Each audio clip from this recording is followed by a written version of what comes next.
Congratulations to all of you on your nominations. Mr. Del Toro, thanks for taking the time to visit yesterday. I want to speak today about what we discussed yesterday, in particular the health of the surface Navy. After several incidents involving ships like the Fitzgerald, the McCain, the Bonhoeffer Char, the surrender of 2 patrol boats to the IRGC Navy, I became concerned that there might be some cultural problems in our surface Navy in particular. So I asked some distinguished former leaders of the sea services to conduct anonymous and large-scale interviews to review this.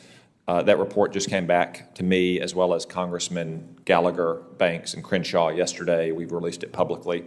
And I found a lot of what was in there very concerning. And I think you probably would share some of my concerns. The most concerning thing, aside from the fact that 94% of all the sailors interviewed thought that the Navy has a crisis of leadership and culture on the surface, is that they said that they have seen little institutional focus in their training over the years in warfighting and lethality. They think that these are not isolated incidents, but cultural problems. I want to stress at the outset that this is not a partisan or political or ideological issue. It spans multiple administrations, multiple secretaries of the Navy, multiple CNOs. Probably goes back to 1991 and the loss of a pacing peer competitor in the Soviet Navy. Some of these are probably familiar to you, at least in their nascent form, from your final days in the service. I think they've gotten worse since then. I'm going to go through a few of them for you. And I want to stress again, these are not my words or the words of Congressman Gallagher, Banks, or Crenshaw. These are the words of our sailors. First concern, a number of officers think administrative tasks are overburdening commanders and that the Navy promotes skills at office chores instead of operational excellence, and that this crushing bureaucratic load too often chases out good officers and NCOs. Once confirmed, can I get your commitment, Mr. Del Toro, to take a look at this challenge of administrative tasks becoming so burdensome that they squeeze out operational focuses? Well, Senator, let me first thank you for your concern for our surface Navy. For as long as the Congress has decided to maintain and support our Navy, our sailors and our Marines have sailed on our ships and upon the seas in a very challenging and difficult environment, and I appreciate your commitment to that. I will confirm to actually look at all the administrative burdens that our surface Navy has to contend with and ensure that their primary focus is based on warfighting, training, and skills. Thank you.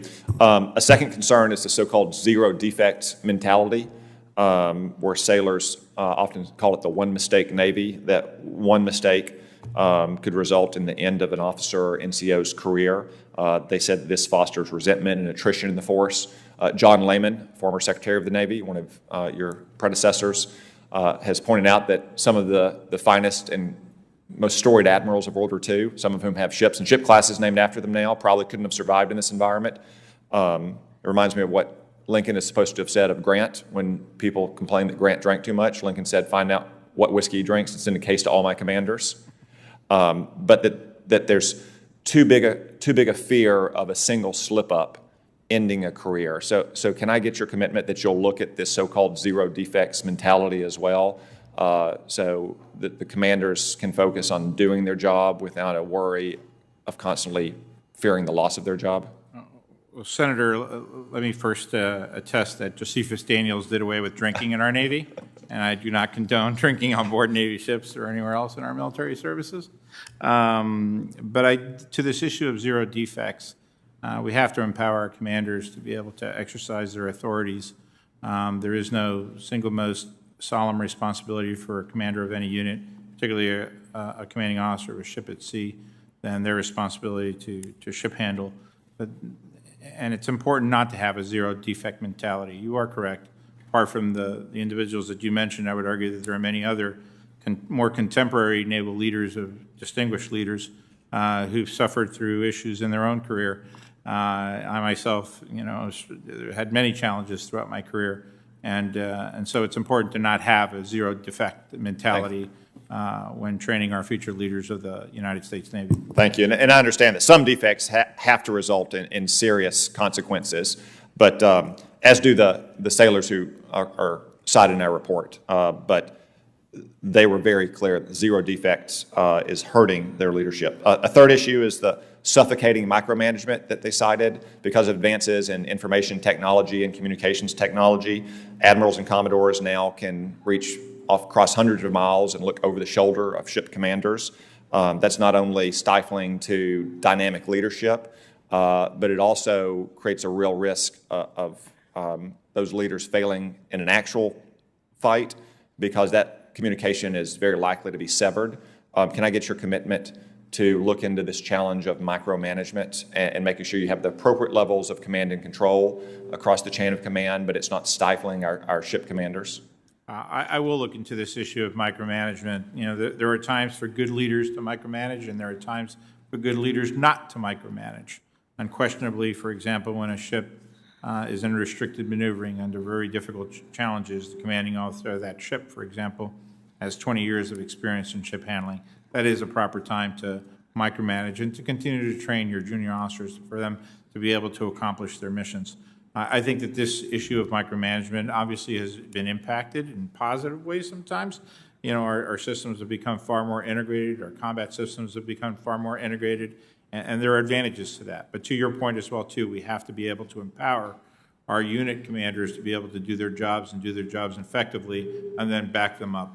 Thank you. My time has expired. There's other findings in this report that I'll provide to you.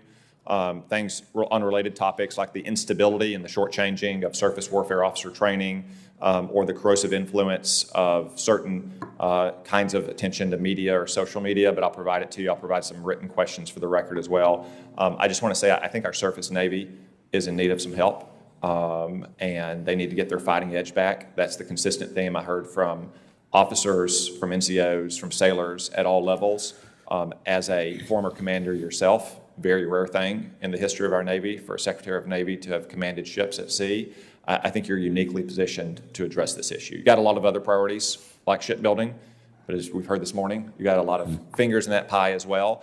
This is a place where your leadership could make the single biggest difference and make sure that our sailors and their leaders are ready to fight and win tonight against a peer competitor like China. And I'll do everything I can, as will this committee, to help you make those changes that the surface Navy needs.